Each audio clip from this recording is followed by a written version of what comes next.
Good morning, afternoon, and evening, everyone. Welcome to a preseason draft discussion episode of the FPL Wire. I'm your host, Zoph, and I'm joined by my co hosts, Late Riser and Pras. How's it going, lads?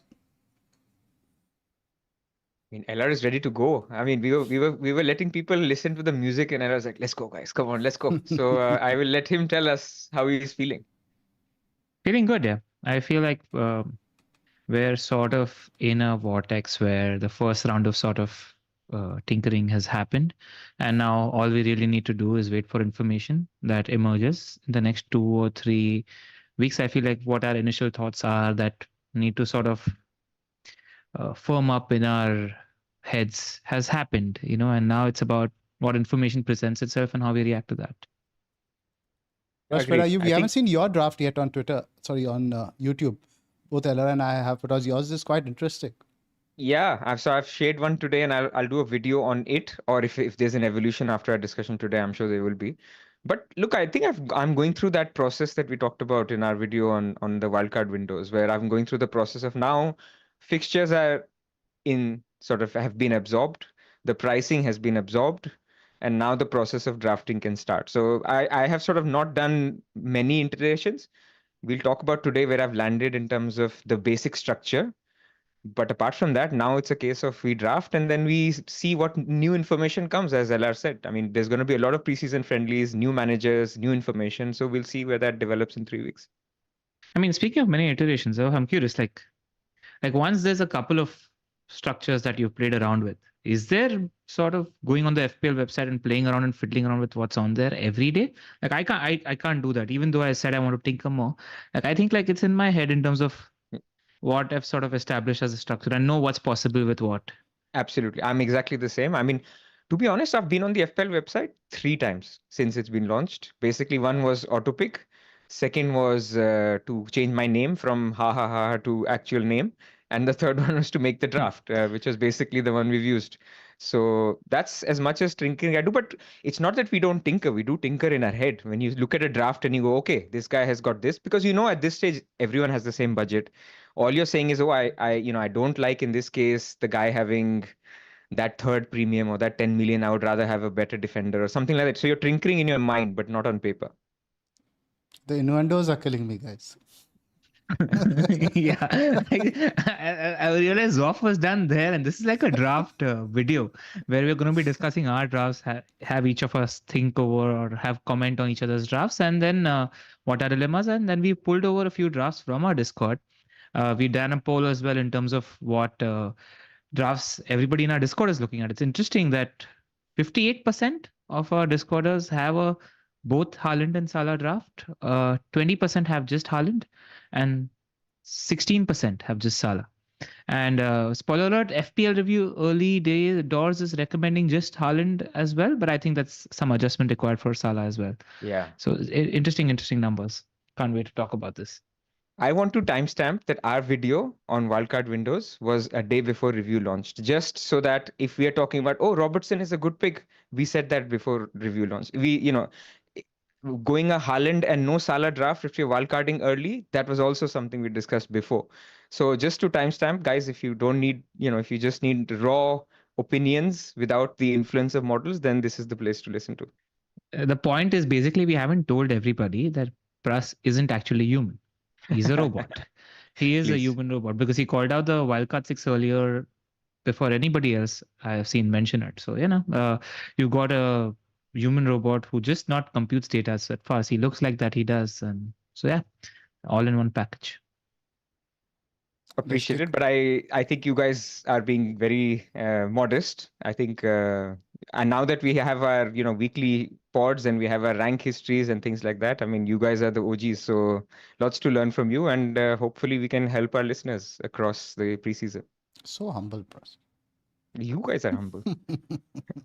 Excellent video, by the way, guys. Like, if you guys haven't started drafting yet, I think the wildcard windows video that Prasan's off did is probably the best place to start in terms of just having a key look at fixtures, key look at wildcard windows. I think that would be a great prelude before tinkering if you haven't started it. I think it's a good place to start. Speaking of which, let's get kicked off with our sponsor plug.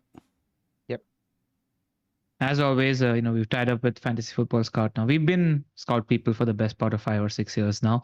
All the stats that you see, all the tables that you see on our podcast are from the Fantasy Football Scout members area. I mean, there's a ton of things they do, and then there's an app coming in a week or two a year as well. So everything's going to be on your fingertips. There is a 40% discount happening at the moment. I don't think that's going to last for too long now. So if you do want to become a member, I think right now is the optimal time to become a member and pretty much buy the membership for the year for 50% off. And if you're doing that, you could support us by clicking on the link in the description below because that's our affiliate link. Did you check out the pod above average FPL or Baker did with Ted? I mean, he's not Fantastic. with StatsBomb anymore, and I'm thinking of this because obviously StatsBomb is now on Fantasy Football Scout, but it was a really good episode. So shout out to them. They went Yeah. deep into Yeah, the football set talk. piece stuff was fantastic. I totally geeked out on that. Yeah, man. I was telling Baker, I was so proud of how he handled a guest like Ted. It requires a nuanced host to do something was like very that. well So, prepared. very well prepared, and they've been doing some good content. If you're done with our content, it's a great place to be is the Above Average Pod. Let's get kick off with some drafts discussion now, guys, and we'll go through some dilemmas in general. Do you want to discuss that first, or should we just open up a draft? Start from No, there? I think let's have a generic discussion primarily on where we are and how firm we are in terms of what we discussed earlier in terms of Haaland, Salah, just Haaland and just Salah.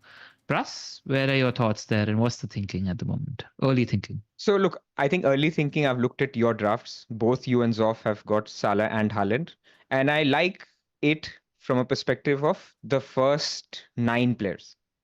What I don't really love is basically the 10th, 11th, the Rogers, the bench. And that's where basically the thinking that I have is what I want as an edge is basically to wildcard early with 3, 4 transfers. And then by game week 6 with full information, looking outwards, I basically am ahead of the game.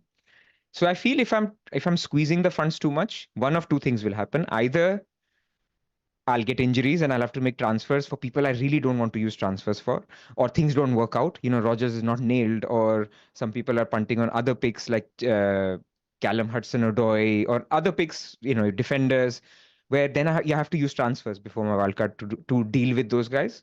Or the second problem happens where you just feel that you're missing out on other 10 million, 9 million picks because there's a lot of them. Son, Saka, Foden, Palmer. Now you can't have them all, but that price point gets missing if you go for that. And finally, actually, I know I said 2 points, but the third point is the defenders. I think we should have a separate discussion on, we'll have a defenders pod, but my gut instinct is because now bonus is pretty much going out of the window or reducing substantially, we're going to be relying increasingly on clean sheets and attacking returns. Who are the defenders that give us clean sheet and attacking returns? Defenders from very, very good teams. The top 3 defenses, attacking defenders from those teams. So the Trents, the Robos, the Guardiols, I would say an Arsenal defender is attacking enough. So with the headers. So these are the guys that are tempting me. And I'm thinking, if I've got a Haaland and a Salah, can I take a Salah down to, or a Haaland down to a Watkins, or a Salah down to a Saka? And then with that 3 million, I can improve the Rogers into a Gordon. I can improve my second defender into a Robertson or Guardiol. That's where I'm sort of thinking when I compare A to B. At the moment, I definitely compare the one that has only 1 premium compared to 2. That's where I am. Zoph, where are you in terms of, has the needle pivoted towards where you established setup camp, or are you swerving the other way? Where are you at the moment? Again, like you mentioned earlier, rather have the Haaland Salah setup in place because I know once the community shield, I watched 90 minutes of Haaland, I'm going to want to get him in. Again, Salah is going to be a lock, I think, because of the fixtures. But the defender point is something I do want to discuss because I noticed Pras draft spoiler. He spent big at the back, but I am trying to look at the complete opposite. I've gone for one perma play for the reasoning that, ultimately, apart from Arsenal, even you talk about the top teams who kept clean sheets last year, not City, not Liverpool. So it's just the Gunners. And over there, the problem is I'm not seeing A, the attacking full options anymore, and B, I think there might be rotation now. Calafiori is going to sign, so I don't know who I'll really pick over there. And again, your attacking fullbacks, your likes of your Trent and Trippier. Earlier, what used to happen? 1 assist, 3 bonus. Pretty much guaranteed. That's not going to happen now. So again, how much do we pay that premium for the attacking guys? On the other hand, you look at somebody like a Munoz, who has not just assist threat, who has a goal threat, as somebody like 5.2. I look at him as much better value today than somebody in maybe like a Trent at 7, at least until I see what Liverpool are doing. It's a trade-off, right? I mean, if you think about, I mean, I completely agree on the bonus point, but the bonus point applies to everybody.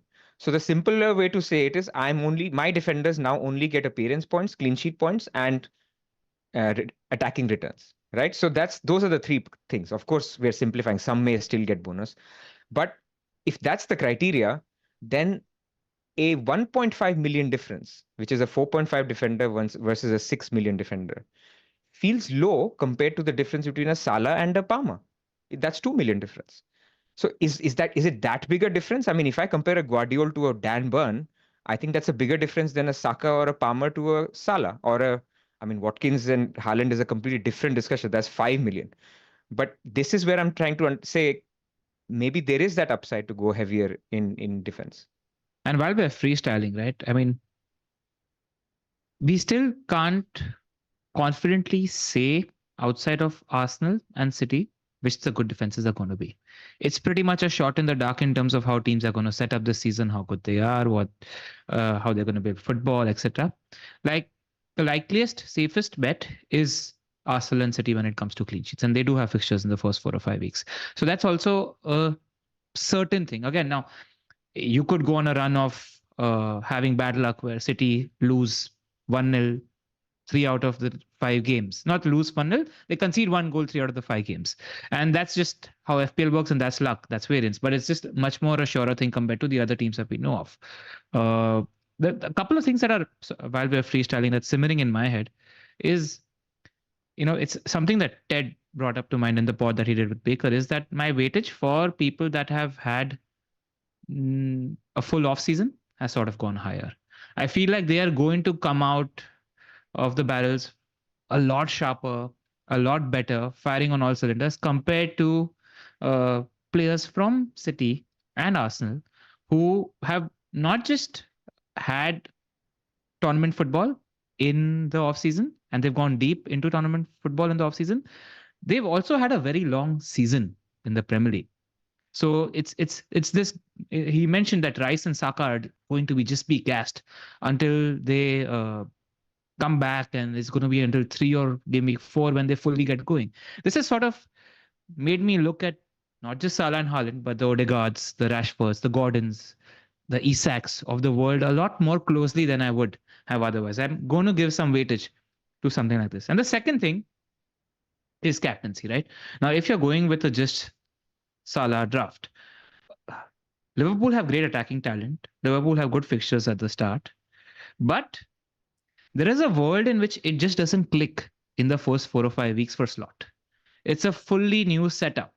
And if that happens, you're sort of screwed, because the ones that have gone with Haaland have a safety mechanism where there is a setup that's very stable under the manager, under players that have played under the manager for the best part of the last 4 or 5 years now.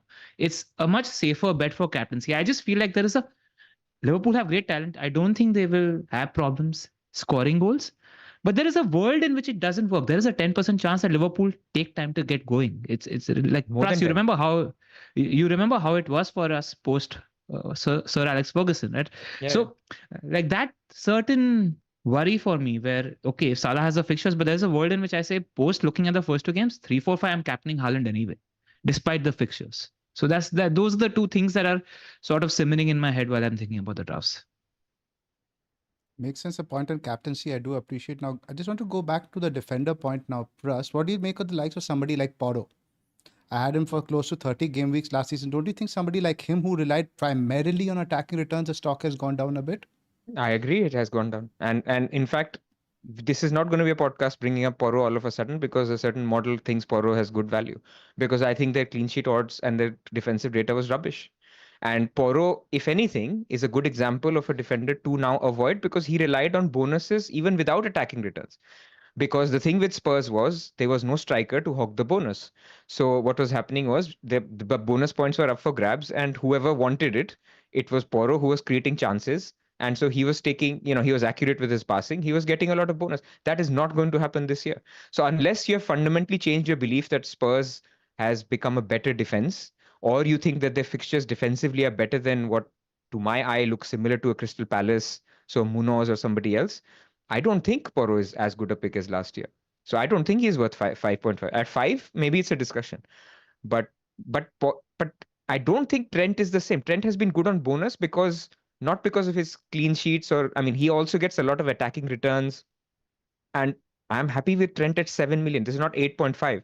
This is a 7 million Trent who can score a free kick, who will be on set pieces. We'll see his role, right? I mean, this is the other problem with Liverpool. Every time we'll talk about Liverpool, we keep talking about new manager. The fact of the matter is, a lot of these guys are not going to even be playing the next three preseason games, right? I mean, Robertson is out of the US trip. Trent, we heard today, is not going to play in the US trip. Darwin is not going to play. Diaz is not going to play. Gakpo is not going to play. What we're going to learn from Liverpool is close to nothing in the next week. Of course, closer to game week 1, we'll learn, but not in the US trip. What you do learn immediately is that all these players are not going to be training under Klopp and getting a proper preseason slot. for 3 weeks. Like, I think that's something you take into mind. How much time will they take to gel as a team when a huge proportion of the first team is just not in place, and it's a new setup, it's a new coach. Like, that's the thing that's simmering in my head. I don't even think the first 3 fixtures are that easy. It's the 4 and 5 that get a little bit better. Yeah, man. Ipswich, Brentford, and Manchester United. Brentford against the top sides, always a tough nut to crack. I don't think on paper they have the best ones. 4 and 5 gets better. Forest and Bournemouth, of course. Third is tough, right, Zoph? Let's see. This chat though immediately makes me think, like, if I'm going with one, I feel like Haaland is a better bet than the Salah draft. Like, Haaland genuinely, is this. fine. Yeah, I'm just like thinking about it, and it just seems like a safer bet. That's all. It obviously depends on how teams evolve and how they're And actually also the looking wealth in of midfield options that are available, right? If how far ahead your Saka, Palmer, Son, etc. are, because ultimately that's the alternative to Salah. Yeah. Problem we talked about with Salah is basically game week 5 when Haaland plays Arsenal. So I know we're not supposed to think so far ahead, but in a world where there's not a lot of transfers, or we want to be a little bit more stingy with our transfers, game week 5, Salah is the standout captain. I think the next best captain is either Watkins or Son. I don't see Watkins and Son in many drafts right now. Yeah, but the point is, let's say if you're going without Salah, you're going to have a 10.5 million mid in there. You're going to find a way to find that 2 million to upgrade to Salah. Should you not start with Salah? Like, if somebody is going to go Haaland, no Salah, there you definitely need to have a 10.5 million midfield spot, just as a placeholder, so that you're doing your structure a little bit right. Yeah, vice versa is very difficult. You need at least, I think, 3 moves to get Haaland in. This is great, by the way. I think we should do like a freestyle 10-15 minute conversation more often, because it's just open up a brain a little more to just generally what's happening, and it's nice and fun listening to your ideas. I mean, I guess what we're trying to say is that if we're going for one premium setup, only Haaland is better than only Salah. Could be. I mean, if what we learn in preseason is that, Liverpool still need time, and I don't want to be in that territory. Certainly it's riskier. If you're like, to your point, things can go wrong only with Salah. With Haaland, in the first 5 game weeks, he's scoring 3 goals. I think a lot of us can say that with some certainty. With Salah, he could score 5, he could score 1. Liverpool could be as they were at attacking wise, or take a lot of time. Instead of 9 goals in 22-23 and 7 goals in 23-24. That was Haaland in the first 5 game weeks. Like so 3 is a safe floor. And just like, did you see the highlights, by the way? For Sid, he looks lean. I feel like he's lost 3-4 pounds comfortably. He just looks a lot leaner. So yeah. What's the news on Rodri? I know he went off with a hamstring injury at the end of the Euros. Now there's talk of some suspension that might happen because of some Gibraltar chanting, but that doesn't affect him in the Premier League. As far as I know, that's something I do want to monitor. Rodri is a big part of that team. No idea at all. We'll find out soon anyway. Yeah. Yep.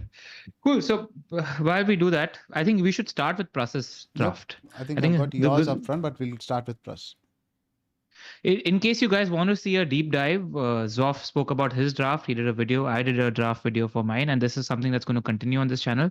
Ever since FPL launched, we've been producing content every alternate day.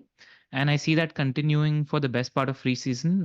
It's not going to be your old school 1 pod a week setup now. We're going to punch up the volume. So, we'd appreciate if you hit the like and subscribe button, press the bell icon, notifications. Zoph, while I do that, you're supposed to put the button up. So it's a double, it's so that it's a double whammy. And in case you want to get chatting with us, we are going to be more involved with our Discord this season as well. So, if you want to, you can become a YouTube member or subscribe to Patreon. If you have access to both, become a Patreon member, because we get a bigger piece of the pie then, because YouTube takes a huge chunk out of what we do, and we'd appreciate it. We're doing some exclusive content for them as well every week. And before I go to my draft, we also have to say that there's a big announcement coming in the next 15-20 minutes about a new partnership that we've made with absolutely huge prizes. Like, we're talking football jerseys, 2 winners, three winners every month. We're talking PlayStation to the end of the 2 PlayStations to the winners at the end of the season. So there is a huge thing that we want to talk about in 15-20 minutes. So stay tuned for that if you weren't going to listen to the drafts anyway.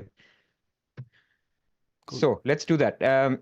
My draft. So I've at the moment got a 4.5 keeper. Nothing to talk about on who that is. Could be Sanchez, could be Henderson, could be Flecken. I'm not going to spend more than 4.5, because after 4.5, the only category I like is 5.5, which is Raya. I don't like Martinez or a Vicario at 5 or a Pickford. So it'll be 4.5 as things stand. I've got Trent. At the moment, Trent hasn't left any iteration or the iterations in my head. I think Trent has to be there. The question is who else? And after the wildcard window, I immediately put Robertson, the discussion that Zoph and I had. But since we've heard that Robertson could be still injured from the Euros and he's not in the US, we will see. I would really, really like to have Robertson as the second attacking defender. When we'll come to the defenders pod and we look at the defensive data, the attacking data for the defenders, you'll see that actually last season, Robertson was even more attacking than a Trippier. Doesn't look like it because Trent takes a lot of the limelight. When you take bonus out of it, you'd argue that Robertson has closed the gap even more with Trent. His chance creation numbers were actually way better than Trent's towards the end of last season. So TBD, how Slot plays and all of that. We're not going to keep caveating Liverpool with Slot, but we will see. But their fixtures are great. So I thought Robertson fits well. And then, look, I'm a Guardiola sufferer from last season. I went Edison. I'm proud of going Edison. But Guardiola's minutes just shot up.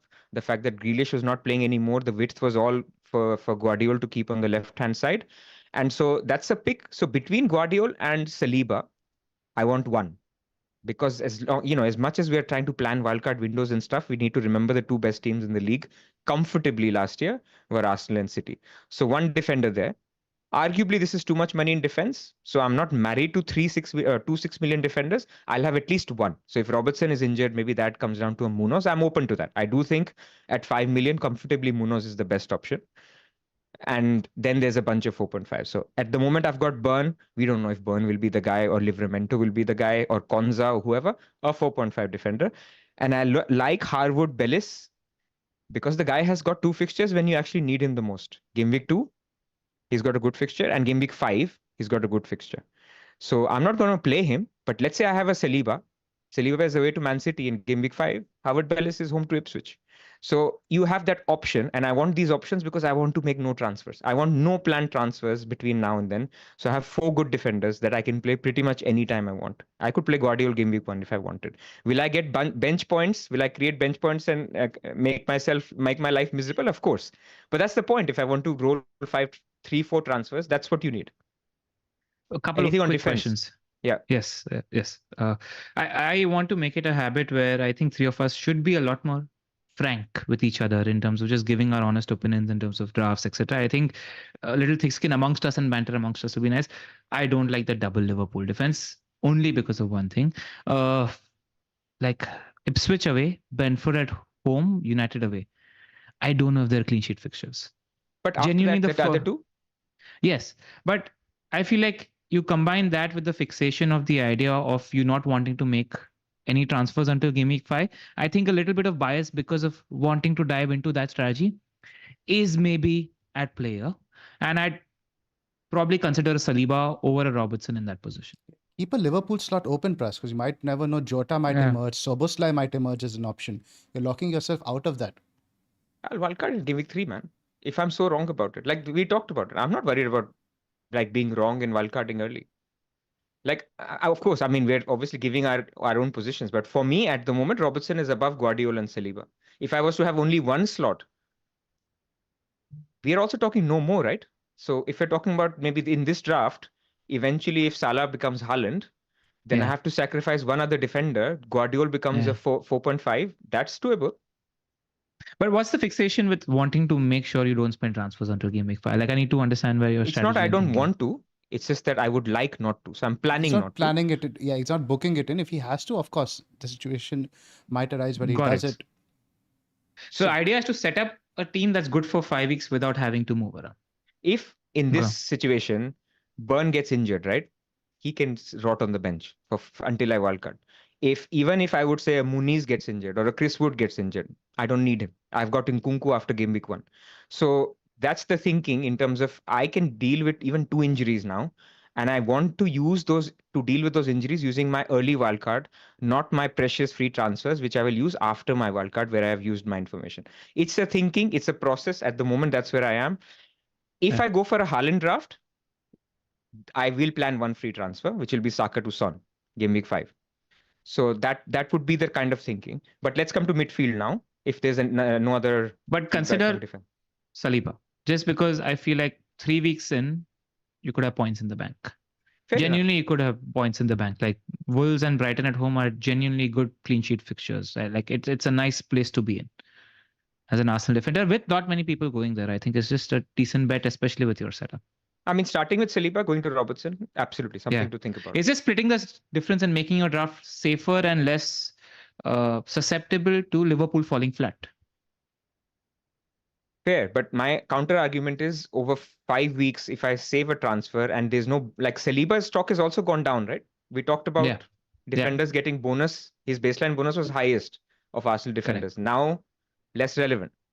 So Sure. that's the other thing. Arsenal defense, while it's good, they're entering into the City category of if there's no Cancelo, is it even worth it for the 6 points?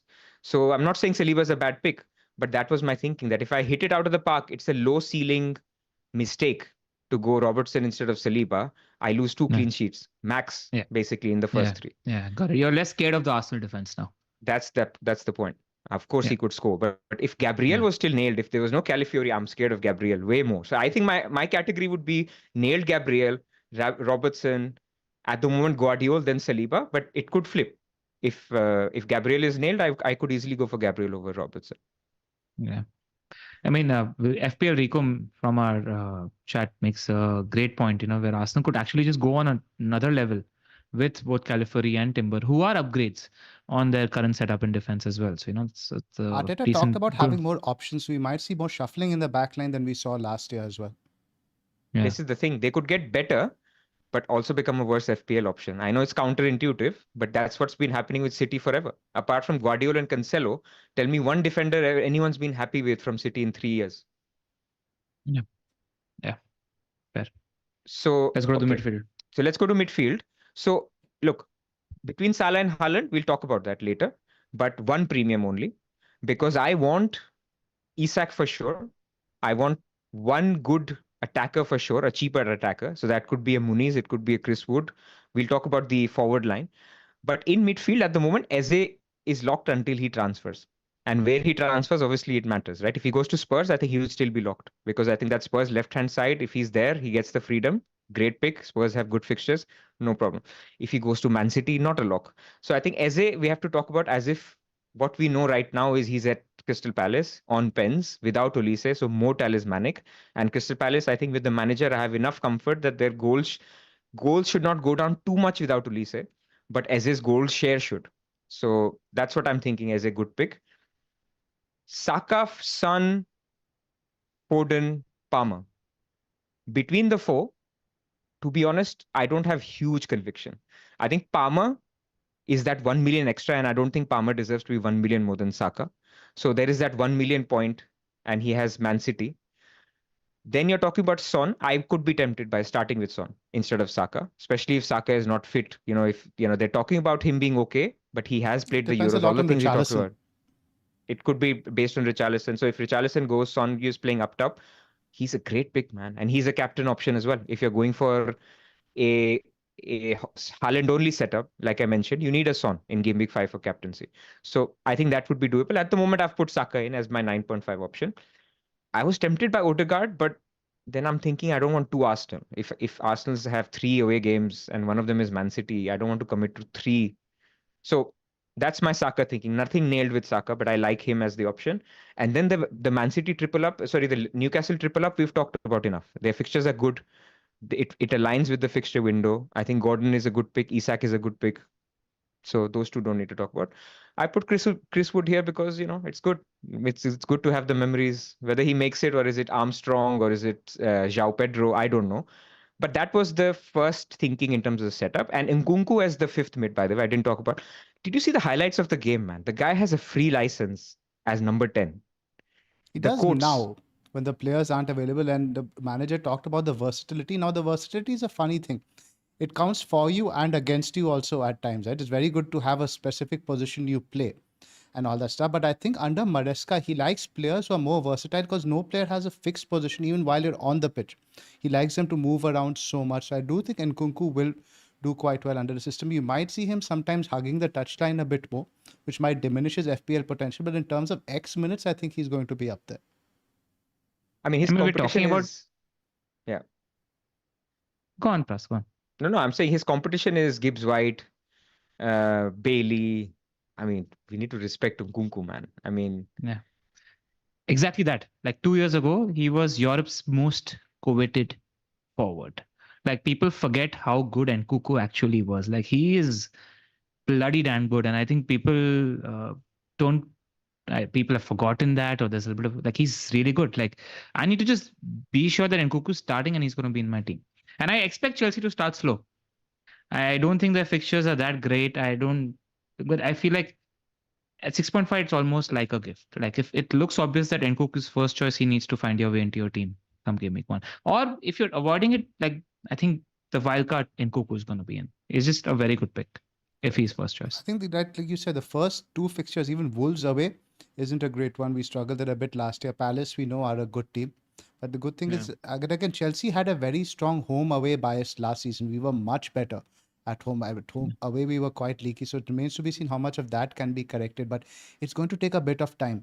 Maresca's system is vastly different from what Pochettino played. I don't necessarily know if it's better or worse, but it is completely different. So it will take some time for the guys of Palmer, Enzo to come back. I think even Caicedo has some fitness issues.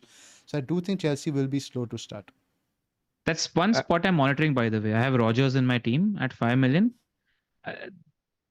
Enzo could be a pick at 5 million. Like if he plays as a slightly more advanced 8 at 5 million, he could be a decent pick. It's a spot Dewsbury Hall. Dewsbury Hall is the one more likely suited to that position and who does know it under Maresca as well, I think. Yeah. How much is he? He's 5 or 5.5? 5.5. Oh, is he 6 now? I think he's 6 last I checked. The chat will confirm. Yeah. I also want to talk about now players like Eze in general, the guys who have been linked with transfers. Do you think they're worth risking? Because we might see a situation where a bid comes in and they miss game time. No, we won't go there. I mean, if these players are there, assuming they stay. So yeah, if we're closing to the deadline and Eze is closing in on a transfer, or let's say Tony has already moved to Spurs or something like that, fundamentally changes the who's your pick in that bracket. This is as of what we know now. We started the pod saying in 3 weeks we will learn so much that we should not fall in love with any player. I mean, if you ask me if there's one player that I can guarantee out of these 15 that will be in my draft, I think Trent and Isak are the two that come to mind. Apart from that, nobody is. So that a nice caveat to tell people how our game week 1 draft is, or draft 1 is. But this is where we are. I mean, this is true for everyone. Are you okay with the structure with the two cheap forwards? No, but I would have liked to get Watkins in. So I was toying with a structure in which I'd have, instead of Wood, I'd have Watkins, and then a defender basically is downgraded to a 4.5. A Gordon is maybe downgraded, but then I'm thinking, is that better or worse? Because there is these, the cheap strikers have really good fixtures. Armstrong has good fixtures. We talked about this. Muniz has good fixtures. Chris Wood, if he's nailed and Awani is not back, he's got great fixtures. Just information on that is Awani is looking likely to come back and be fit by the time game week 1, game week 2 comes around. So he's an X minutes risk that you need to sort of monitor. And then it would be Armstrong or João Pedro. The first thought that came to my mind, and while you're playing around with this structure, is maybe if you want to go for an alternate mid-price mid, instead of Saka, you could mid-price premium instead of Saka, you could go there. And there's an option to shoehorn Kai in. Like there's a play there to get Kai in if you don't have enough to stretch to Watkins. So if I'm not going Haaland, I would like to have insurance as Watkins but actually you're not going to sell Watkins because his money fixtures are 4 and 5. Like that's what you're. If you get him, I mean, I'm quite sure Tony's going to move. If it happens before game week 1 is another question, but then Tony's straight in. I mean, he's going to take pens off Son if he goes to Spurs or wherever he ends up. So that's one to monitor. But yeah, it's in flux. But the idea was to just share with you my thinking of a deeper bench, a good second sub to carry me through, and the fact that there are 2 or 3 nail players. Now, let's say if I switch to a Haaland setup, basically this would mean that Chris Wood becomes Haaland, Salah becomes, let's say a 5 million Rodgers or something, or a 5.5 million some other option, and my Guardiola becomes a Munoz, something like that. Yeah, which is fine. It's a good way to segue into my draft. I'll quickly just mention that. That's exactly my setup. So, but I'd lose Salah. You would keep Saka. Yeah, that's pretty much the structure. I spoke about it at length. Any thoughts? I mean, I've already spoken about this draft at length in the video I did. Any thoughts, boys? I like it because you've managed to get Trent in with Salah and Haaland. That's obviously the challenging part over there. I don't like the Rodgers perma play. That's probably the biggest criticism of it. You're relying on a 5 million guy every week, and I don't think you have any cash in the bank over here. That's possibly the thing. 0.5. You do have 0.5. So, okay, you could upgrade that to, let's say, an ESR. If you do that, I think if ESR goes to Fulham, I think that's a great pick. Or maybe even Hudson-Odoi. Yeah. Apart from that, I think it's great. It's the bench. I mean, this is my my thing. Like 2 and 3 are not playable. Like, do you ever intend to play them? No, but I mean, that's how we usually set up, right? Plus, your bench is, in fact, I would say more of like the exception rather than the rule, right? You've got your cheapest guy, 6 million. We've learned now new information that you don't want to be fixing injuries short term. We've learned new information. Exactly the opposite to yours. I can't wait to use transfers on bandwagons game week 2, 3, 4. You won't have money available to you, Pras, to jump upon. With the view to wildcard and game week 5. Like, that's my thought. My thought is I'll jump early week, gather information by game week 5, and hopefully have a stable wildcard game week 6. Like, that's the initial thinking. Correct, because it's not unfathomable somebody like an Nkunku scores a brace, or a Muniz scores a brace, for example, away to Manchester United, etc., right? Because early season fixtures don't matter as much as form. No, but what I mean is, in this setup, basically what I had talked about, the Haaland only setup, you downgrade a Salah to a Saka, so or a Palmer or a Son, you save 2.5 million, and you use it to upgrade a Murillo to a Saliba or a Harry Winks to a 6 million mid, whoever that emerges, or 6.5 million mid in Nkunku. Yeah. I mean, that's where we're different at the moment. And that's where I feel that having a longer term setup to save transfers, but we are playing differently, and that's absolutely fine. Yep. Just a couple of things on this is Nkunku and Konsa actually rotate quite nicely. It's Bournemouth home, Southampton away, Wolves at home, Everton at home, Wolves at home. So that if people are looking for a 4.5 million rotation, both are decent defenses. Just something that you guys want. Murillo and Murillo and Konsa, right? We are live now. Let's just wait for the chat to catch up a little bit. I like FPL Reiko's comment that Ella's draft was too hot to handle for OBS. Yep. Right. So basically where I am in terms of not being sure is I just have, like, I'm not sure about anything, but I feel like there's a lot of optionality in the 5.5 to 7 million midfield bracket. Like the Brennan Johnson has been in my thoughts to sort of counter the blitz first 2 weeks that Son is doing with the mid-price premium bracket, and Rashford and Garnacho. Many players in that price bracket are in my thinking. I think there are more than enough. Nkunku, there's a lot of options in that price bracket. So that's what I'm simmering over. And then Mitoma and what's the guy that went from Newcastle to Brighton, man? Minte look bloody good for Brighton. But he's not going to play every game. But I like the hype. He's good. He's good. So yeah, like just playing around with that bracket. It's funny. Not many people are talking about Brighton now, and they've got enough talent, and all that talent is fit for the start of the season. So yeah, those are where my thoughts are.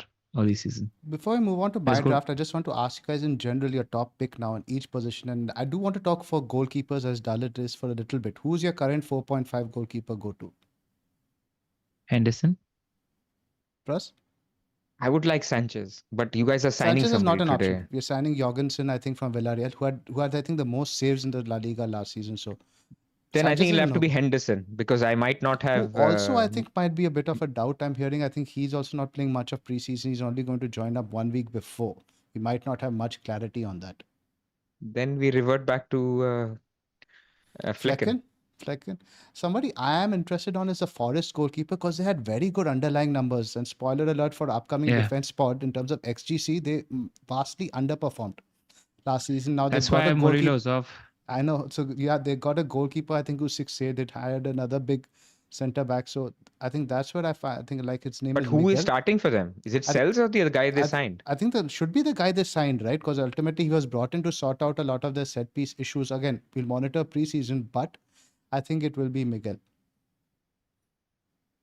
Anyway, there's not much to talk about. Then now premium defenders. Who's your one pick money no bar? Is it still Trent over Guardiola? The 1 million extra for both you guys? It's Trent or Guardiola, where I am in terms of the premium defender pick. I know For me, Pras it's is clear Trent. on Trent. Lara, are you absolutely clear? Spend the 1 million on Trent extra. If I need money, it'll come out of Trent, I reckon, in this draft. Yeah, that's where I am, and I think personally Guardiola is even above Trent because I know what I'm getting now with Guardiola. But what's interesting is I've been watching a lot of slot videos. His right back gets a lot of attacking returns. I think in the Bundesliga, his right back got something like 13 assists. Rico had mentioned in the chat. So if it's a similar system he adopts with Salah, there's going to be a lot of attacking returns over there. So something I And want Trent to could still play right eight. midfield. It's yeah, they got Bradley, who's very talented. So we don't know what we don't know at the moment. In the defender bracket below that, I think Munoz for 5 to 5.5. Clear? Yep. Yeah. Clear. And 4.5, if you had to pick just one defender, and I guess let's talk about a rotation. Who do you guys like? I think with 4.5, not obviously picking a perma play. There's some sort of rotation there. What do you guys like over there? I think, LR, you mentioned over there you like your Forest and Villa. The problem there with I Game like- Week 2, right? Because ultimately you're going to have Arsenal at home for Villa. Murillo has Southampton away. You have Barco. Southampton away. You play Murillo. Don't mind Southampton's first home game. Yeah, I don't mind it. It's a That's shot. sort of where And I it's a like 4.5. Harwood Bellis because ultimately I'd like to play the home guy there, but it's not necessarily worse. That's Okay. just it. I think it's early thought. Like we'll see who emerges. Baku might become an option. Baku, who does Baku have? They've got United at home. Barco's been taking corners in preseason. That's something to Yeah. monitor. Yep. Now, I mean, Livramento, if Trippier goes, there's a lot of rumors of Trippier leaving. I would actually put Livramento as a perma play. I think his attacking output is seriously underrated. If he's going to nail down, in fact, while the stream was down, I was just checking WhatsApp. Baker has posted a picture of Trippier boarding a flight to Saudi. Okay. Yes. So Livramento, here we go. Unless they sign somebody, of course. I think if they sign a backup, I think Livramento is a really, really good fullback. He's worth being in the first team. So definitely want to monitor. In which case, I like the Newcastle Villa rotation a lot because ultimately you're getting top 6 sides players for like just. I was 4.5. rocking Livramento and Konza like Game Week 19 last season. So I'll just continue the party. Been a Livramento owner for the most part of last season as well. So I'm with you, Pras, on that one. Yep. Now let's talk premium mids. As of now, let's put Salah out of the question. Let's talk about your Palmer, Son, Saka. Assuming all these guys are ready to start the season, who would you go for right now? Son or none? Pras? Saka or Son. I like Son, especially with the noise around Richarlison possibly leaving. Once he plays center forward, I think Son is just gold, man. I'm very, very 8.5 million midfield curious. Whether that's Odegaard, whether that's Bruno, I feel like that's a very interesting spot. It's both players I'm very, very interested in. Yes. Again, Odegaard, because having a full off season just could be, going full gear into the game week 1 to 3 period. That's not one. That's a bracket that I'm not seeing players in many teams like your Bruno, Odegaard, etc. Right? You're 8 to 8.5. I'm seeing your premium mids, and then you go straight to 7.5 and 7s. Your Madisons and Ezes and such. And it's a good bracket. Like Bruno and Odegaard are good picks at the price. Spot on. I mean, for Bruno, I want Ugarte to be signed. Yeah. Basically, we want like a chain-free Bruno. Yeah, exactly. That caveat applies. We need to have a 6 in place for Bruno to be Bruno. And apart from that, I think let's talk about like your sub 7 million mids. I think let's include 7 as well, because then your SA comes in that. Or should we leave the 7? Let's go below 7. 5.5 to 6.5. Who's the mid of choice for you guys right now? Nkunku. And Kunku. Do you think he's as talismanic potentially as a Gibbs White or Hudson-Odoi?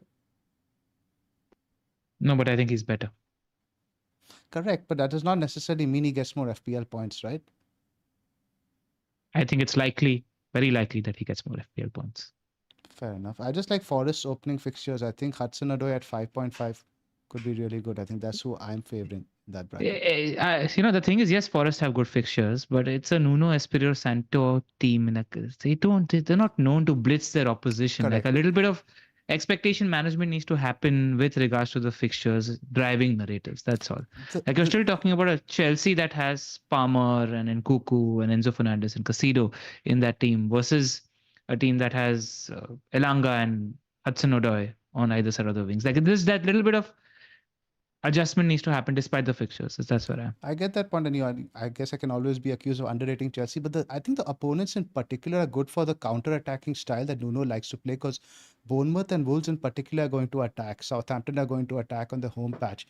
I think those fixtures are very suited for Nuno's attackers in particular. Fair shot. Or they Don't lose have and don't score. Always an option. Always a problem again, because XG numbers have never been great with Forest. Yeah. Moving on to the forwards, I guess let's not talk about Isak and all this. So let's talk about the cheap forward bracket, 6.5 and under. Plus, you like Wood over Muniz, assuming he starts the season? No, I think I like Muniz. For the minutes and for the fixtures, I think Muniz is good. For the wildcard 6 play also, it's a good play.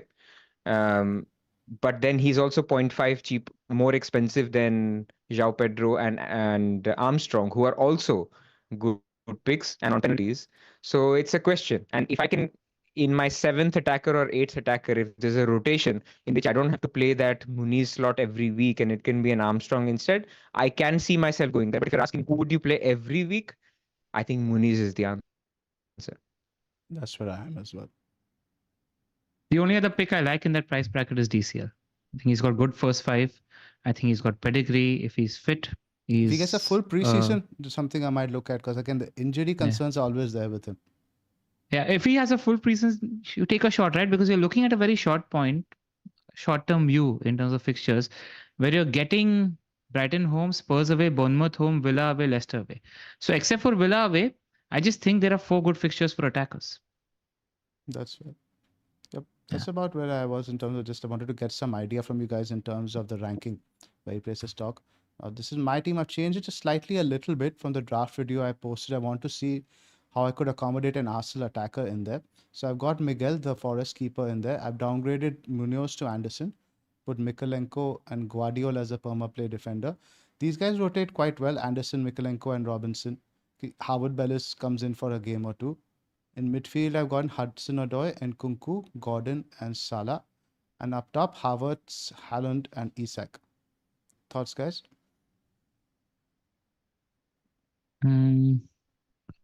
It's a nice setup. I have no complaints. I like that you've shoehorned Havertz in there, and I don't have problems with your defensive structure either. I think it's okay to go a little light on defense. It's a good shot. I just think Muniz is an opportunity that we might not be taking. It's too obvious to not take advantage of. Probably that's the only thing. That's the thing. I need to see minutes during preseason, how they work, how they set up with ESR. If Muniz is a clear favorite over Jimenez, that 2 million, I could spread it around. Like I could put him in Munoz over there. Thing is with Hudson-Odoi, I don't even know Gibbs White is necessarily an upgrade. So I don't even know if it's 7.5, I may go for a Maddison, something like that. But ultimately, I think Nkunku, like you guys mentioned, might be a punt worth taking. I had to have my draft, which I posted earlier, basically had Munoz for Anderson, Gibbs White for Hudson-Odoi, Eze for Nkunku, and Muniz for Havertz. The 4 changes from my earlier one. It's a good team though. I like it. That front 7 looks strong. Especially because Gibbs White, you have the safety net of the pens. That's one thing I like. No, this is about Hudson-Odoi. Gibbs White. Okay. Oh yeah, I'm seeing Saved it in 1 million there, but so. ideally, I always try to get as many players from your top 6, top 8 sides, especially in attack. So I think that's what Yeah. I try to shoehorn over there. You get 6 of these guys with Hudson-Odoi as a sort of the punty spot where I can move him to ESR later on Yeah. if he doesn't look great. Let's talk Fulham while we are here, I think, because we understand structures. I wanted to understand how much of an impact do you think them losing Palinia will have on the attack? Like I always rate the manager still, and they had a underrated last season in terms of how just generally good they were, and they ended the season really well as well. So, what are your thoughts there? Do you rate the player also? I feel like this player could be a lot better than we are presuming The also because underlying he was numbers were just very strong. He was punching right there yeah. with your Haalands and stuff in terms of shots and shots on target. But the Paulinia point is a big one because not just in defense, in terms of ball recovery and ball Yeah. progression, he played a big part. Plus, what do I you think it think? might be worth looking at because I think there was a period where Paulinia was suspended for 4 or 5 games just to see what Fulham were up to in those games without him, just to maybe get an idea of how we can extrapolate that sort of data. Might be something worth looking at. If you guys look into it, let us know on the Discord or in the comments below. Russ, your thoughts on Yeah, Fulham? not much to add. Not as much to add to myself from my side. I mean, I just feel when picking players like those, it can go well, but actually it's also very likely that it doesn't go well. And obviously, that purple patch doesn't come back, and then after 2 weeks, you're a little nervous on why did you pick this guy instead of another guy. So I think he's a good pick, but I can't rely on him for 5 weeks. So he's good as a seventh or eighth attacker. Just a little bit of But a indulgent narrative. My first best season happened when I picked a 6 million Fulham forward game week 1 and he braced. This was the Petric and Michu season, if I'm not mistaken. They were game week 1 and Fulham braced game week 1. I don't want that to happen game week 1, especially because they're playing my team, but a little bit of bias and good memories there also.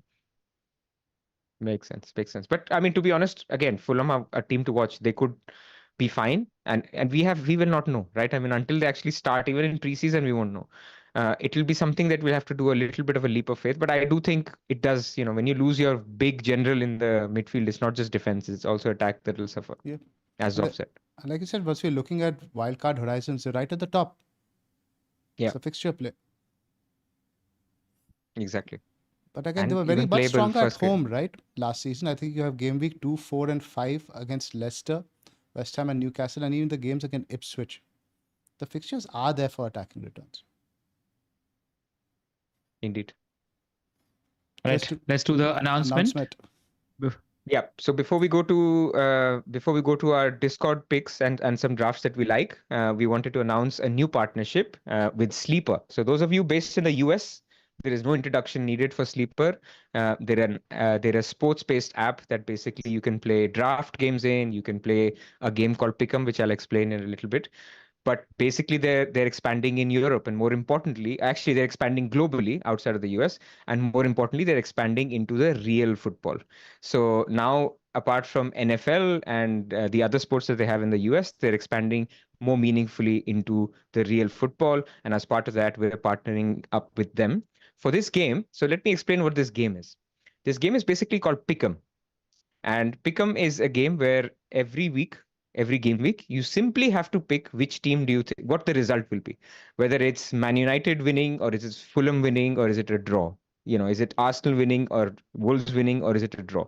And for each of these 10, for each of the 10 game weeks, you will get points. 1 point if you're right, 0 if you're wrong. You create a big league, and what you do is basically you create a little bit of a buzz around that league and you compete against each other. So we will have a Sleeper and the FPL Wire league, which has been set up, and we will share the link to this league with you guys.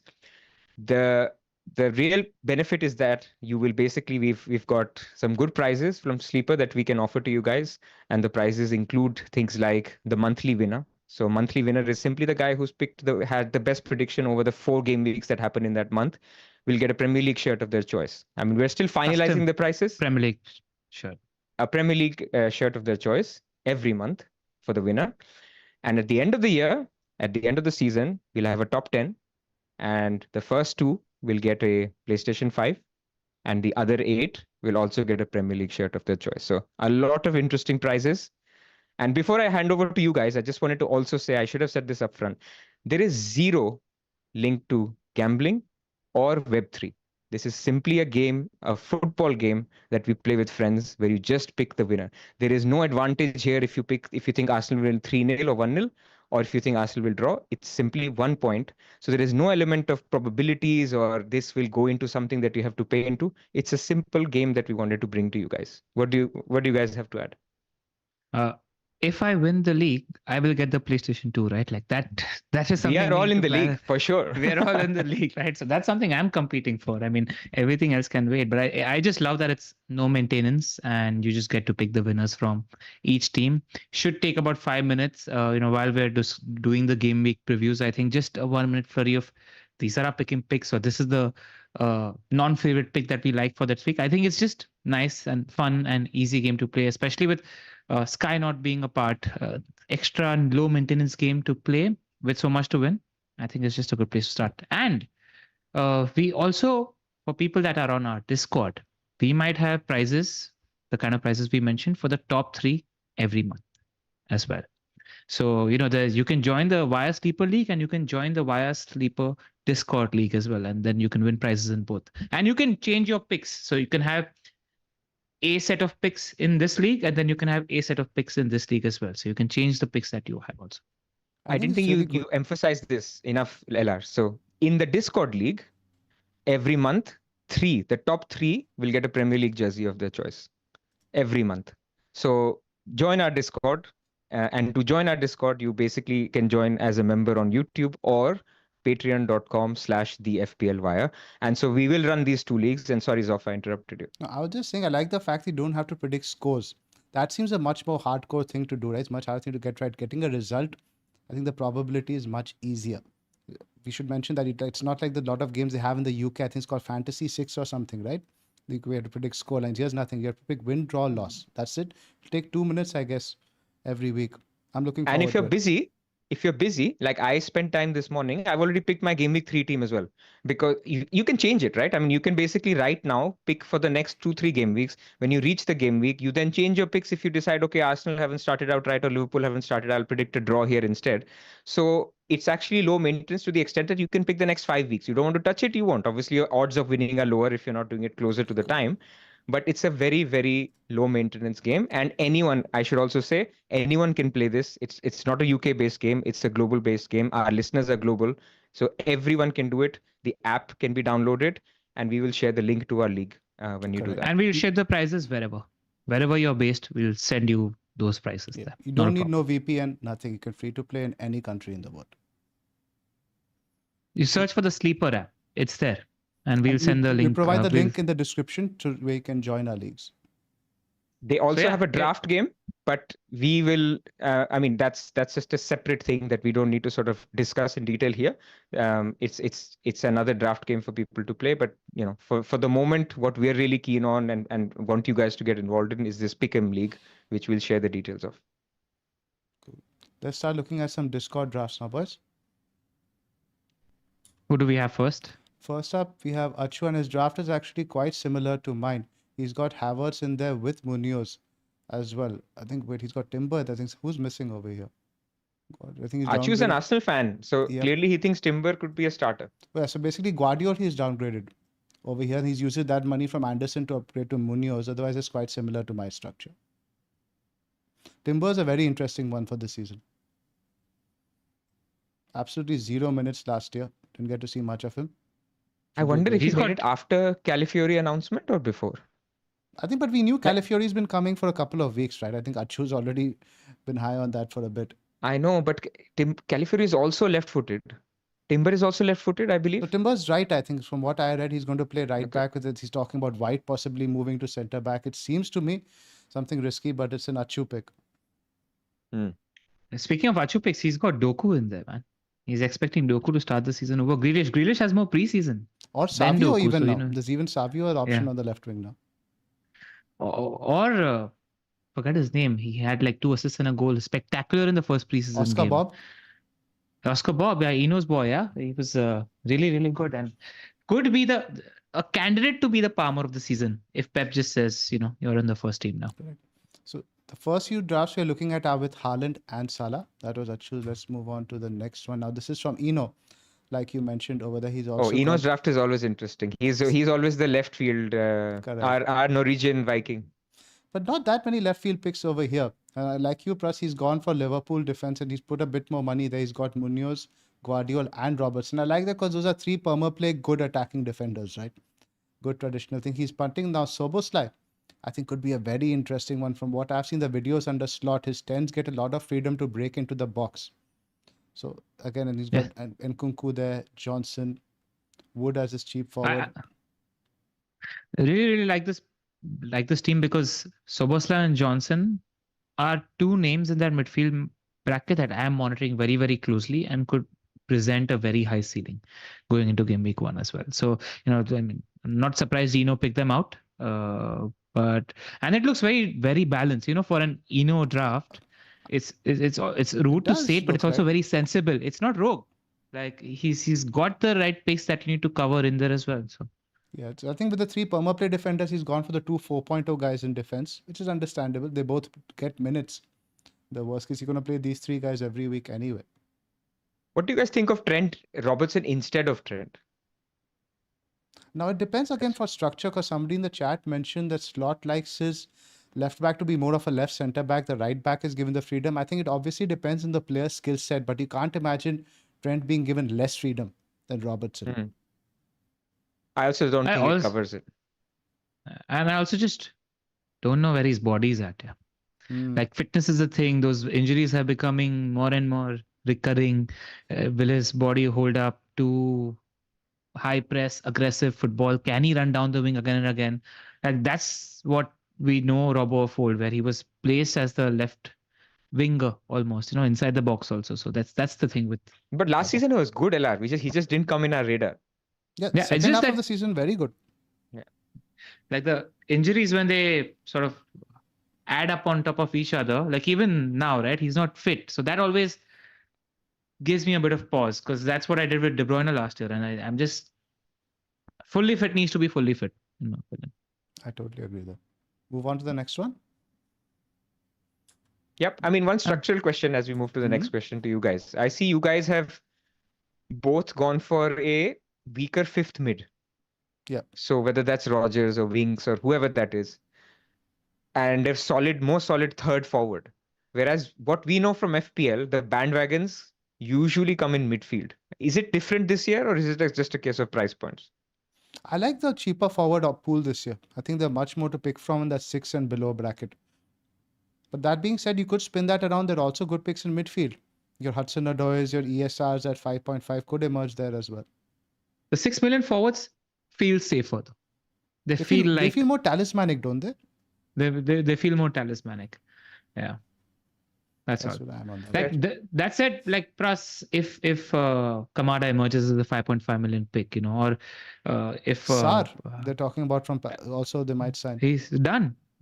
That's done. If Ivan convinces me that Omari Hutchinson is going to be the best 5.5 million pick, like two 5.5 million midfielders for the fourth and fifth spot is something I'm open to. With Rodgers there, with Enzo, somebody I mentioned could be an option there. So yeah, these are the thoughts that I have. Ahmad, Greg Frost in the chat says Ahmad, he's a good prospect, but unless there's injuries, I don't think there's starting minutes there. Not initially. There's a chance. I think he's going to get a huge chunk of minutes this year, at least, I reckon. I don't think Sancho's going to be with us by the time Game Week 1 comes around. And Ahmad is going to be second choice swinger on either side. I think he's moved above the pecking order for Anthony also.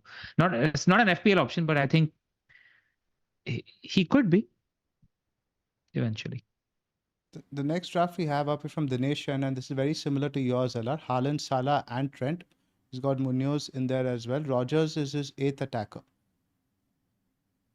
And he's got Hudson-Odoi. So what has he done different to me? So what he's done is he's gone with Nkunku. Yes. And Hudson-Odoi instead of Eze and like a cheaper 8th attacker in my team to just give him a lot more optionality and a stronger bench like Pras mentioned. So that's where he is. Where are you guys on the Rodgers hype train in general? Because ultimately we have to balance preseason form with also not reading too much into it, right? It's different though. I don't think it's preseason. I think it's carry forward from second half of last season. I don't think he's a preseason bandwagon. I think he did more than enough in the second half of last season to validate consideration this season. Like if it was just preseason, I'd be more at pause. But I had sort of put him as a player to watch out for next season. Zoph, we mentioned it in the chat. We have multiple times, but this is just a guy that I want to watch out for next season. So I think there are some legs to it. But they're signing João Felix. So with Bailey, Felix, Watkins, There are a I lot mean, of then it that options. becomes also an issue. impacts, right? Yeah, if they sign Felix, it's an issue. Where's Buendia? Is he getting any preseason minutes? Is somebody I really missed last season and I really rate the player? I don't know if he's getting minutes. I don't have that piece of information. I don't know his fitness levels. He is expected to return, but we'll have a look at that as well. I think there's just so many options that will again. It's okay as an 8th, but like I think in your setup, Allard, you had him as a 7th. 7th. Yeah, so here he's as an 8th. I don't mind him because ultimately if he's rubbish, you just confine him to the bench. But as a 7th, seems a bit risky to me. That's my Yeah, thinking but as well. it won't come in without a stamp of approval from Tom Freeman and Adam Hopcroft. Correct, but even Right. that, how much do they know, right? We talk about beware of fans. Something we No, also man. have to keep in mind. Beware of fans, but don't beware of Freeman, man. Freeman is Obviously, great with that's his seventh and eighth attacker. I don't think he would go there and give wrong advice there. So, like, he's a legendary FPL player. So I'll go there if he gives me a go ahead. The thing is, I mean, nothing against Tom Freeman or anyone, but these picks may be good in game week 1, but they may not be good in game week 3. Correct. Yeah. So if in game week 3 you have already said, oh, I'm going to do something else because I see the bandwagon, let's say Robertson to Saliba to Robertson, you're then basically, it gets tougher. And that's where I'm a little bit skeptical to go as my main attacker, a guy who I'm only 75% a believer in. Yeah. But like, pay close attention because I do wonder if there is price bias and you think he's a loosey-goosey pick, which he might just not be. Like, pay closer attention to this space. And one other point on Villa, sorry guys. Our favorite man, Lego Mane, his week by week, midweek by midweek thing is out. And it actually made me remember that the Champions League is starting game week 4 this year because it's a bigger tournament. So actually we're used to those olden times where till game week 6, we're just relaxing because it's just Carabao Cup midweek, otherwise no games. Midweek football is starting actually way sooner. Right for a after lot the of international clubs. break. Correct. So another thing to think about when we're going for picks from teams where they're in Europe, where you're in the first 11, but you're not nailed. You're not like Watkins, or you're not like those guys may still. So Rogers again, another question mark. I like the pick. I just want to say I like the But pick. he could be a very good but I'm player not- for the Champions League, like you said, a rotation player, Yeah, etc. Things like Exactly. Although you'd think Felix Champions League, that. Even more so. Rogers Premier League, something like that could work out. Right. Is Hudson-Odoi 5.5? 5.5, Yeah. yes. Yeah, so Ella I is do have already changing his 0.5. draft. No, I have 0.5 in the bank and Kamada and Hudson-Odoi and Hutchinson. I'm actually open to the idea of backing McKenna and just going for a nailed-on talismanic attacker from a promoted team for that spot also. I like that a lot, that idea. But I Yeah. don't think game week 1 Liverpool are keeping a clean sheet. Yeah. That's a decent idea if you want to. This one I found quite interesting from CJO. Now, instead of Havertz, he's thrown Watkins in there. And he's got Robertson and Guardiola in. So I was just looking to see what are the compromises. Obviously, now he's playing Rogers every week, Hudson-Odoi and Andreas, 2 5.5s. I don't even know how much McNeil is. I'm guessing 5. And 2 4-pointers on the bench. It's very thin. But ultimately, look at the big hitters. They're all there. This is top heavy as it comes. You remember the Kane, Haaland, Salah season, where when you get the 3 of them, then the rest, say 7, struggle a lot. But here the defenders are fine, actually. Defenders are great. The midfield is where it's really, Midfield really is, poor. the 3 spots. And again, I don't mind the Hudson-Odoi and Andreas picks. Again, Andreas could be ESR.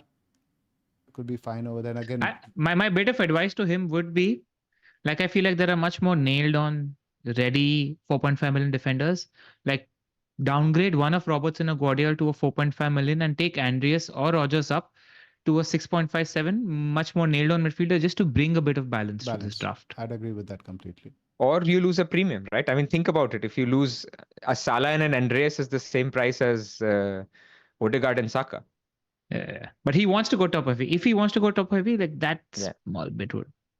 But yeah, lose a premium is also an option. But this draft has me curious. Huh? I'll tell you that. Like my brain is I running found it because interesting, yeah, what you can do with, because I think, yeah, like you said, drop Robertson down to a 4.5 who you're willing to play almost every yeah. week. Or let's say Brentford and Southampton do have a decent rotation on paper. Let's say you put a Ben Mee there, you rotate him with Harwood Bellis. You to put that How one much is Andreas? 5.5. So he can legit do this draft with Eze as a second midfielder if he brings that down. That's good, Robertson down, man. or you can even go, let's say, an Rogers to Nkunku if he goes Robertson down. And then Nkunku, Hudson Yeah, Odoi, let's say, and ESR and Andreas is not a bad midfield. not a bad midfield. Not a bad And if you midfield put at all. Watkins to Havertz, and you can even upgrade that guy over there as well. So, Yeah. a lot of options, but something Yeah. to There's no think about. bench, man. I'm getting a nosebleed looking at that bench. Yeah, fair shout. Again, I'm not that concerned about that bench early on, because ultimately there's not so much rotation early on. But I want a injuries three bench. happen. Like let's remember injuries last year. Like every game week there was an injury. But how long are you going to carry Yeah. that injured player? Once you have an injured player, I'm 4 more weeks. concerned about not like losing team value on him. If he's going to drop to like 2.2, If he's 0.3. important, if it's a Haaland who's injured or Saka who's injured, who's Eze who's injured, Gordon who's injured, I'll move. But there are also 7 other players in the team that you are good and have them. I will let them rot. But again, I think we've articulated our different styles, and this is actually fascinating way of thinking about this early five free transfers and playing the wildcard early-ish. Yeah. Yeah. I mentioned in my article I wrote for Scott also. I feel like we don't even know what the impact of 5 free transfers is going to be until maybe mid-season or next season.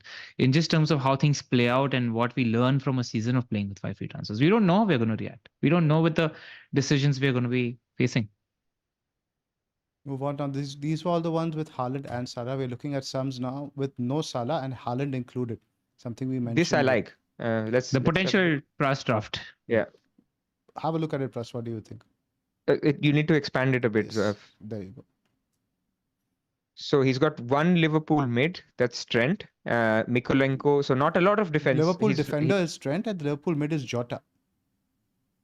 Jota is, for me, a bridge too far. 7.5 price. 7.5. You toss in Maddison. Let's just assume you get a Maddison in there. Or I would personally even go. Sorry, is that Palmer?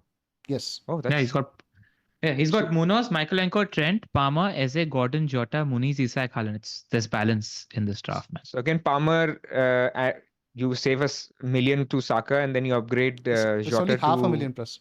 Bruno. Oh, is it half? Okay. Saka is 10, Foden is 9.5. Right. Look, I mean,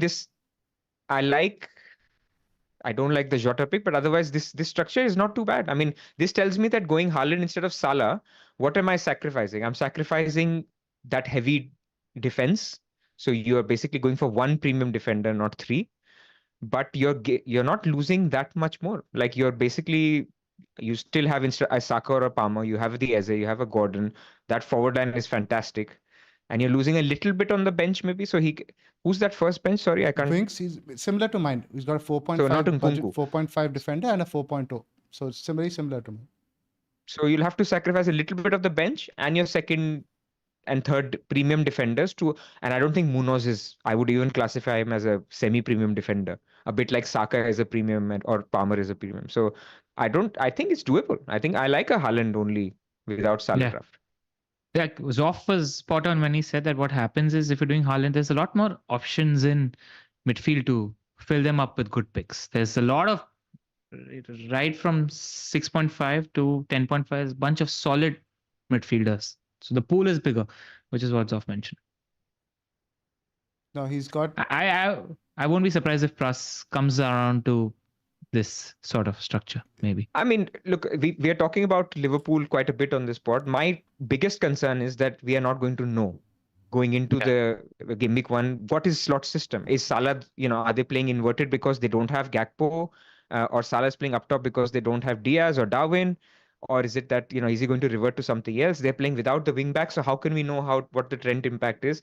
That's making me a little uncomfortable. But there will be this noise on the back of my head that my whole thesis for Wildcard 6 was Liverpool-Newcastle. If I'm going with 1, then maybe I need to rethink my wildcard window. So that's what I'm trying to fight against right now. Yeah. And they could come flying as well. There could be new manager bounce, which is still legit as a thing. It's just, it's fair to be But a little cautious. we know from Sir Alex Ferguson that bounce is not a bounce. Like Yeah. when you're doing really badly and a new manager comes, you have a bounce because players are happy that somebody else has come. The unhappy players are playing well. Everybody's running faster. When Yeah. Klopp leaves, it's not a bounce. It's Although I think sadness. towards the end of the season they did peter out a little bit, right? Yeah. The performances weren't And really I, there. and like, everybody's playing for a spot in the team also. So, Yes, this is true. yeah. He generally seems like a very attacking manager from what I've seen in Yeah. all those videos so far. Like The ne- in hindsight, a decade later, we can say that Moyes wasn't a good manager. We don't know what to make of Slot yet. Now I've got a draft here from FPL Rico. Again, no Salah. He spread the amount a little bit. Now he's got Rogers as an 8th attacker. I think he's trying to rotate him with Armstrong a little bit. He's gone White as his premium defender for 6.5. That's interesting. I figured I haven't seen him in any other drafts so far. Where are you on Bet White? It's a good punt, in my opinion. Not many are going to go there. I think his first choice, I don't think is as prone to rotation as people might think. So I like him as a punt, especially for our first three, trying to spike a return or two in 2 games at least where Arsenal are going to dominate possession. I don't mind it. He's got 2 premium mids, Saka and Palmer. So I getting like Salah is this. quite easily. Getting quite easy. Just Yeah. sell like both of these guys or you like downgrade a forward.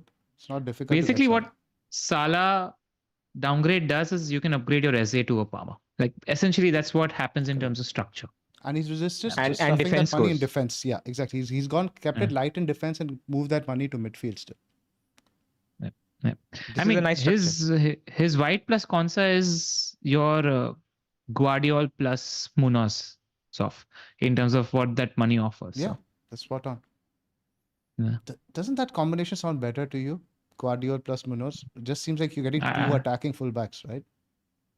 I spoke on the price launch pod. Like, I want to make sure I don't compromise on Munoz because I believe in him as a player. That's the one player I'm where I really am. annoyed about not having in my current draft. I Yeah, totally agree there.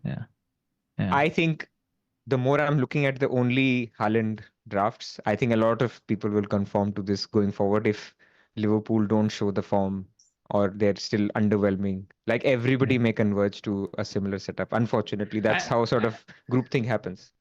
Yeah, I just want to say that we don't say Liverpool are going to be terrible.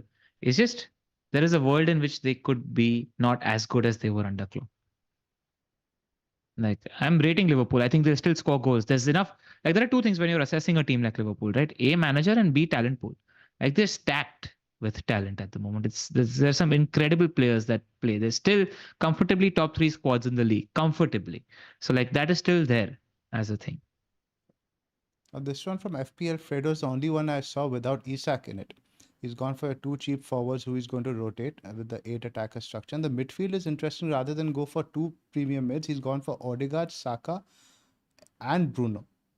I found that quite interesting in terms of price points. Fredo has run a solve. Yes, I was thinking that as well. I just think this is a popular model draft. I mean, I'm nothing wrong with it, of course, but I just think FPL review is quite high on Odegaard, Bruno, and it prefers Haaland and a cheap mid to over Isak and Salah. That's where it is. And it's not bad. I mean, it's got Odegaard, who's fresh. All the things that LR said, he's not played. Arsenal is still a good team. It's got a few pen takers. And Bruno is a good pick, could be a good pick. So it's not bad. But I personally, Odegaard and Bruno are not inspiring me. And I think that I can downgrade one of them and upgrade one of them to get a Palmer or a Son. I And think I Isak downgrade even, it man. I think you need the Newcastle or forward. The Isak, first 3 are really and you good. don't lose too much. I think Isak needs to be there. I mean, we all said he's the one guy who's probably locked. Yeah, that's where I'm too. I agree with that. Man, I'm reading that Arsenal are going to are linked with Fabian Ruiz, man. Like, I am so jealous of that transfer if it goes through. He was my favorite player by far in the Euros to watch. Like by far, I absolutely enjoyed watching him. Man, if Arsenal get him, I think they'll. But would he need to compete with Rice?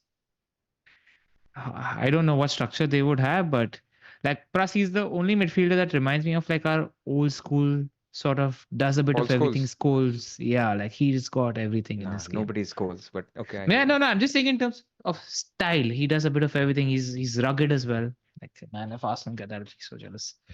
I think we're done with. I'm feeling like draft. Just a couple of more I want to go through with no Haaland. Now with Okay. with just Salah Yeah. in there. But I'm curious to see who they've gone for the third forward now. Isak and Watkins is who Mashiga has gone with, along with Gakpo, who I hear could be very much a slot player in terms of what he Yeah. offers. I mean, we know from I Man know. United that the Dutch like the Dutch. So, you know, it could very well be that he becomes a favorite under Slot. Yeah. And he's And not even got anyone. stylistically, Hmm. like you need a player that's more involved in general play style. Like he wants a Firmino more than a traditional number 9 in terms of the setup, and he's got the wing forwards to accommodate that in Mo Salah, right? Like Mo Salah is less wingery and more inside forward. Like that suits someone like a Gakpo. It's like Firmino for Mane and Salah back in the day. It's punty in terms of both your Liverpool attackers, but I like the rest of it. He's not put much money in defense, despite not having Haaland. He's put it all in attack. Strong eighth. I think his cheapest attacker is in Kunku at 6.5. I think don't like that structure. I still can't digest that. Again, from Michael Scott, no Haaland. He's got 8 attackers again. Strong midfield, Salah, Foden, Nkunku, Eze, and Johnson. With Armstrong, his cheapest attacker, Trent, Guardiola, and Mykolenko. You obviously can do a lot more with the money with the no Haaland than with the no Salah, right? 2.5 million you're getting to spend. You can basically raise like an Anderson to a Trent. That's the difference. Exactly. Exactly. I mean, this is a super balanced team. I mean, if captaincy wasn't an option, I would really like this team. If captaincy wasn't a factor in FPL at all, then you'd like something like this. But with that, I just want Haaland. He's more reliable, Yeah. like you said, until what we know with Slot. And also, I feel like if you're not going Haaland, right? Like plus your structure in terms of going two cheap strikers, like I'm not convinced about that. I think I don't need to shoehorn. I'd get Watkins for sure because I feel like he's the closest Or thing Havertz. to Haaland. Yeah, but like Watkins is still better, right? In terms of being the closest to Haaland in terms of consistency under Emery for a year and a half now. Like he's like when we saw tables and numbers last year, like he was the only one that kept pace with Haaland and Salah for a while for number of returns every game. And like one piece of information, right? Like if Tielemans is on the pitch and Watkins takes a penalty, like we're all scrambling to get Watkins. Like Watkins, I don't care about he's not that good at penalties. Penalties are 5 more goals compared to Oh, of course. If he's on pens, he's there. like sure. we are scrambling to adjust our drafts to get Watkins into our team. Like that's the thing that's going to happen. So like, well, just general pieces of information that you're looking out for in preseason. I want to know who Aston Villa's penalty taker is. I think it's the keyest bit of information that I want to know. Anything It's else that going you're to be looking McCain out? or Tielemans, no? There I is, but hope there's a so. school of thought that Watkins now sorts of succeed Kane as England's next forward, so he might ask for penalty duty to sort of up his goal tally. But again, this And he's wishful got thinking. that, like he's got that big dog aura. Like he's got that I'm it sort of thing, Yeah, and yeah. he commands that. So that could be something to watch out for. Just a couple more drafts to go through. Now, Pras is a similar structure to yours in terms of the forwards, but it's Salah in there instead of Haaland. Yeah, so that's what I have. So Right, so it's similar similar. Good defense. Zoom in a little so I can see the bench. Yes, sure. Let's do that. The bench is Armstrong, Carlos, and Johnson. Very similar to yours. Yeah. But he needs to get rid of Carlos. Carlos isn't nailed. Yeah, but you put Konsa in there, just a placeholder. We're looking Yeah, at structures just a primarily, placeholder. but it's a bit much in defense. We got Pope in there and Cucurella, Trent, Guardiola. To me, it feels a bit expensive. Pope is too much. But I like that. Newcastle I like that defense he's is got- not good. I like that he's got Bruno in there. I like that 8.5 million bracket. I mean, I would love to get Bruno, but it's that 8.5. Like in some structures, it's harder to get. But Yeah. Bruno versus Odegaard, you prefer Bruno? Yes, I think so. No, I think... it's tough. Actually, I don't know. I- I don't think I would pick either of them. They're obviously very friendly with the algorithms in terms of what they do, but they don't seem like players who will generate points right away. It seems like these are guys you need to hold for a longer period, right? You don't know when the hauls are going to come. And I want a fast start because the first international break now is going to be after game week 3.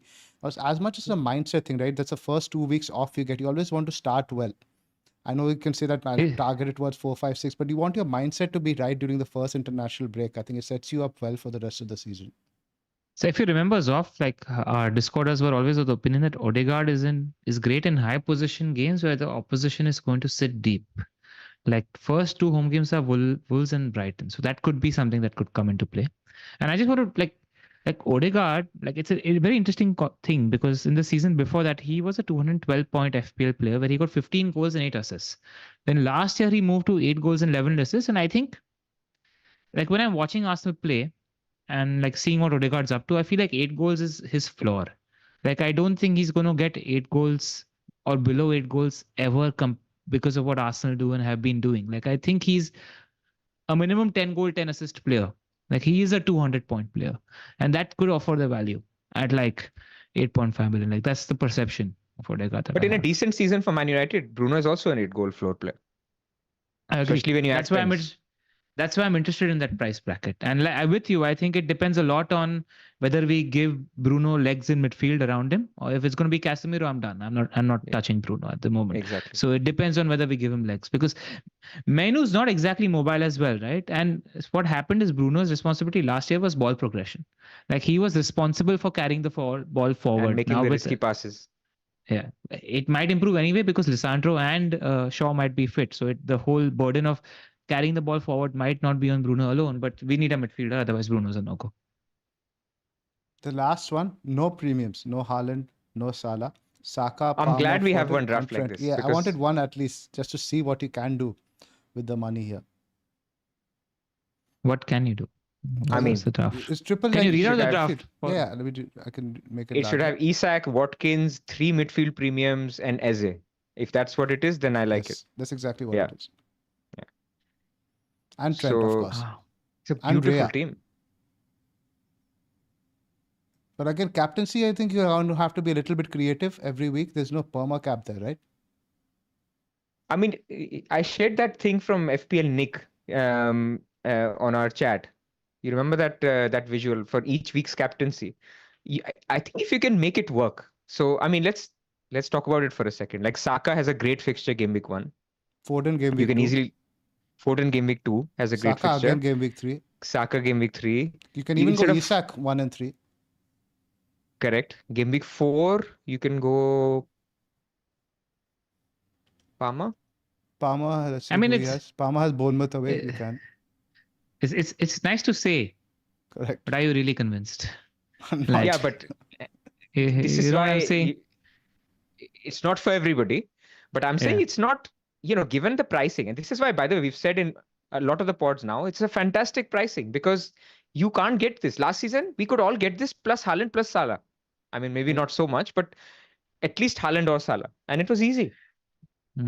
The point being, I feel like this is a team that we could come towards around the game week 8 or 9 mark when we've had validation about the 10 million mids, when they're into their swagger, when they've had 4 or 5 games under the belt. At the moment, these three are players that went deep into an England Euros run. And that's my cautious approach towards them game week I mean, you one. could even That's say all. Like, 4. I Even don't. Eze didn't get minutes. Eze was very much part of the squad. So all 4 of them. Yeah, It's that's the England English FC. attacking. It's England But FC. Son And could be Watkins there. there. This could be Son. Yeah. Well, this could be Son. I like the idea of having Son because full preseason. Like and especially if Richarlison is not there. Cool. Let's wrap up, boys. Excellent. I do want to say there were a few Twitter mentions and in the chat that some people have sent drafts. So apologies if we didn't cover your draft. We wanted to basically we'd sent a message on our Discord for some people to share. Even those we weren't able to cover all of them. So apologies that we couldn't, but what we try to do is have a flavor of different types of setups. I mean, it's not about just rating one person's team because we've said many times things are going to change. Like Eze may not be there or Tony might move and everything changes. So it was just about our current thinking. By far in the history of me playing FPL is the most amount of drafts I've seen in a 90-minute period ever. I don't think I've seen so many drafts in a 90-minute period. Like 3 drafts, 4 drafts I've seen, I'm done. Like my brain sort of doesn't process the structure, etc., as much, because I feel like that's it. So yeah, it was an interesting exercise. Cool. Why don't you let the viewers know what we have planned for next week? So on Sunday, we're chatting to Ivan, who's an Ipswich fan, he's also a friend and a friend of the pod. Can't wait to find out about the Switch, and he'll give us a little bit of flavor of the other promoted teams as well. Pras might be doing a draft video this weekend. I need to And work out the technicals, but I will. And it'll be an update because now Robertson may not be fit. So I will see. Based on everything we've discussed, I'll try to cover my first draft thoughts.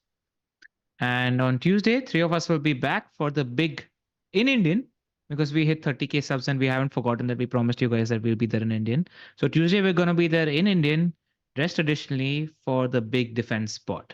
Correct. And we've also We were initially thinking FPL about doing that today. Mhm. Sorry. But sorry, no, go on. so I was just saying today's not the thing for it. I also mentioned that we have what we have lined up next week with FPL Harry and FPL Raptor. They're likely going to be coming on and presenting their drafts. Yeah. And in terms of guests lined up, we've already spoken to Josh from the Anfield Rap, who's going to be talking to us about Liverpool and what slot setup's going to be. But I want to do that pod as close as possible to game week 1, because Liverpool are of interest to everybody in the community.